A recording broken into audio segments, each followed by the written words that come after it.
Genghis Khan की कहानी है। गेंगिस खान बोलते हैं, नाम सुना होगा चंगेज खान का, सुना है ना, मंगोलिया का।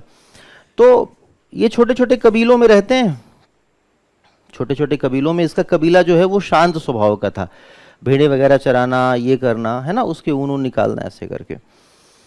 इसके पिता की डेथ हो गई होती है, ये जो है उस अपने कबीले में हेड हो जाता है, वहाँ पाता है इसके पिता उसके हेड वगैरह रहते हैं, अध्यक्ष वगैरह समझ लो जो रहे। तो फिर इसकी शादी होती है, शादी है तो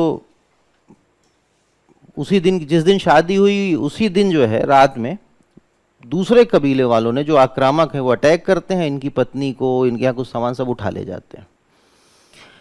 अब ये वहाँ से निकलता है और बहुत परेशान है, फिर जाता है, कुछ लोग एकत्रित करता है, फिर एक है उनसे एक सहयोग मांगता है।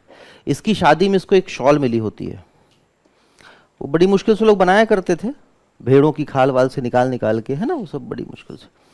तो उसको मिली है, वो गिफ्ट वगैरह देता है और बताता है। तो इसका एक वहीं बचपन में एक दोस्त भी है, दोनों ब्लड ब्रदर्स बोला करते थे, तो एक दूसरे का खून मिलाते थे वो लोग, ऐसी परंपरा थी।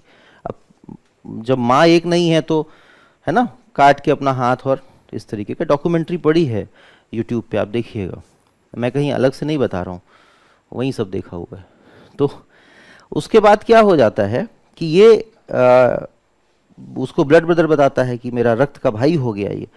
फिर वो सहयोग मांगते हैं और जाते हैं, फिर लड़ते हैं और फिर उसको हराता है, अपनी पत्नी को ले आता है।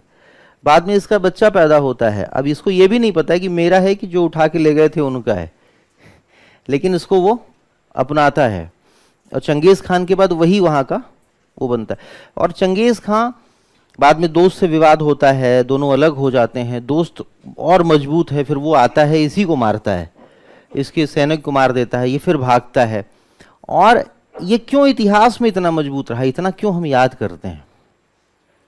क्योंकि वो पहला शख्स है, वो शुरुआती लोगों में है जिसने एक ट्रेंड मिलिट्री बनाई, किसानों को उसने सैनिक बनाया,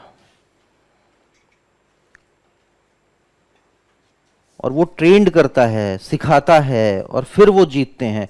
और फिर इतनी बड़ी वो बनाता है आर्मी कि वो रौंद देता है, बीजिंग वगैरह को एक एक सर काट देता है, मंगोल से लेके, चीन से लेके अरब वरब में भेजता है, अपने दूत भेजता है।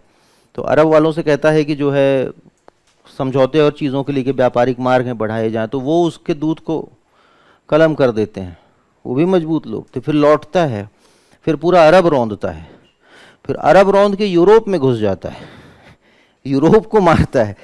अब सोचो, एक वो व्यक्ति जो कबीले में अपनी बीवी को नहीं बचा सका, वो यूरोप तक को जो है रौंद देता है।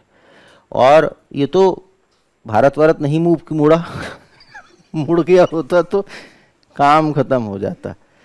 फिर उसका यही बेटा, वो उससे भी तेज होता है, वो यूरोप को जहाँ छोड़ के आया होता है वो आगे तक पहुँचता है उसके।